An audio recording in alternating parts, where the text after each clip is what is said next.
రెడీగా ఒకసారి ఎల్బీ నగర్ వెళ్దాం. ఈ ఎల్బీ నగర్ లో రాత్రంతా బస్తీని ఎదురుచేశారు ఈటెల రాజేందర్. అక్కడే మా ప్రిన్సిపల్ కరెస్పాండెంట్ జ్యోతి లైవ్ లో అందుబాటులో ఉన్నారు. జ్యోతి, అక్కడ ఇంకాస్త అగ్రెసివ్ గా కనిపిస్తూ వచ్చారు ఈటెల రాజేందర్. బుల్డోజర్లు తీసుకొస్తారా, తొక్కిస్తారా, రండి చూద్దామనే ఒక సవాల్ ఆయన బహిరంగంగా వ్యక్తపరిచారు. ఇప్పుడు ఆయన ఏం మాట్లాడుతున్నారు? ఆయనతో మాట్లాడడానికి ఎవరైనా అక్కడ బస్తీ వాసులు వచ్చారా? ఏం జరుగుతోంది? బీజేపీ మూసీ నిద్రలో భాగంగా ఎల్బీనగర్ డివిజన్లో ఉన్నటువంటి ఫణీనగర్లో మల్కాజ్గిరి ఎంపీ ఈటెల రాజేందర్ బస్ చేశారు. ఇక్కడ ఉన్నటువంటి మూసీ ప్రాంత ప్రజలకు ఎన్ని బుల్డోజర్లు వచ్చినా సరే మేము ఖచ్చితంగా వాళ్ళకు అండగా ఉంటామంటూ కూడా ఎంపీ చెప్తున్నటువంటి పరిస్థితి. అయితే ఉదయాన్నే వాకింగ్ చేసేందుకు వచ్చినటువంటి కొంతమంది కాలనీ వాసులు కూడా ఈటెల రాజేందర్ని కలవడం జరిగింది. ప్రస్తుతం మనతో మాట్లాడేందుకు ఆయన ఉన్నారు, ఒకసారి మాట్లాడదాం. ఈటెల రాజేందర్ గారు, ఏ విధంగా అనిపిస్తుందండి మూసీ యొక్క ప్రాంత ప్రజలతో ఇక్కడ బస్సు చేయడము? ఉదయాన్నే మిమ్మల్ని కలిసేందుకు ఇక్కడ ఉన్నటువంటి ప్రాంత ప్రజలు కూడా వచ్చారు, ఏం చెప్తారు? యాక్చువల్గా ఇది ఫస్ట్ డే కూడా కాదు, ఇప్పటికే 4 సార్లు ఇక్కడ నేను వచ్చిపోయినా. ఒకరోజు అయితే 14 hours అంటే వాళ్ళ ఆందోళన, వాళ్ళ బాధ, వాళ్ళ దుఃఖం చూస్తుంటే ఇక్కడ పోబుద్ది కాలేదు.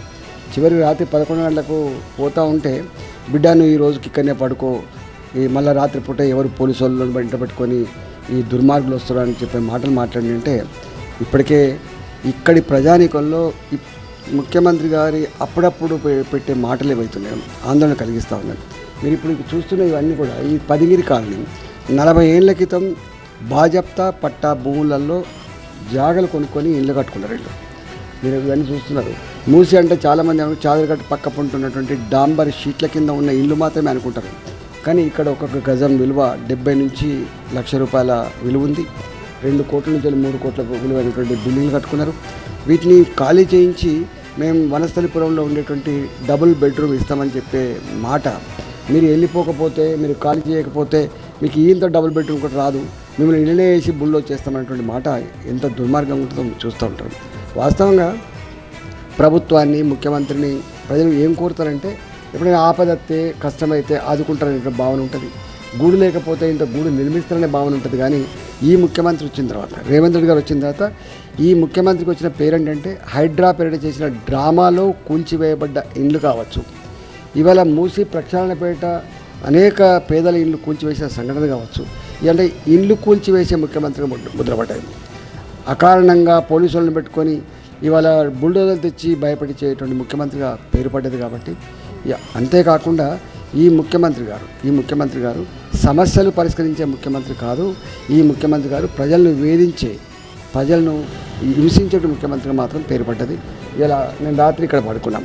రాత్రి పడుకుంటప్పుడు వారన్న మాట ఏంటంటే, బిడ్డ మీరు మేము రాకముందు ఆందోళనగా ఉండే, కానీ మీరు వచ్చిపోయిన తర్వాత ఇవాళ ఒక ధైర్యం మాత్రం ఉంది బిడ్డ, మా ఇల్లు కాపాడుతున్నటువంటి విశ్వాసం ఉందని చెప్పి మాట్లాడుతున్నారు.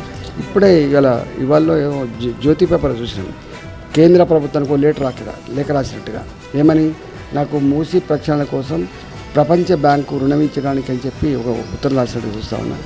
అంటే ఒకవైపు ఏమో ₹1,50,000 కోట్లని అంతకుముందు చెప్తూనే, డబ్బుల కుదరలే అని చెప్తూనే, ఇవాళ ప్రపంచ బ్యాంకు ఉత్తరం రాసినంటే ఈయన డొల్లతనం ఏందో ఇప్పటికే అర్థమవుతుంది. రైట్, మొత్తానికి ఇది పరిస్థితి. ఈ ప్రభుత్వం ప్రజలను సమస్యలు తీర్చేటటువంటి ప్రభుత్వం కాదు, వేధిస్తున్నటువంటి ప్రభుత్వం అంటూ కూడా ఈటెల రాజేందర్ చెప్తున్నారు. దాదాపు ఈరోజు ఇక్కడ ఒక 9 గంటల ప్రాంతం వరకు కూడా ఉంటారు. ఇప్పటికే ఇక్కడ ఉన్నటువంటి కాలనీ వాసులు మాత్రం ఈటెల రాజేందర్ని కలవడానికి వస్తున్నటువంటి పరిస్థితి ఇక్కడ కనిపిస్తూ ఉంది. Devi, right, thank you Jyoti, live లో మొత్తం డీటెయిల్డ్ గా వివరాలన్నీ అందించినందుకు. సో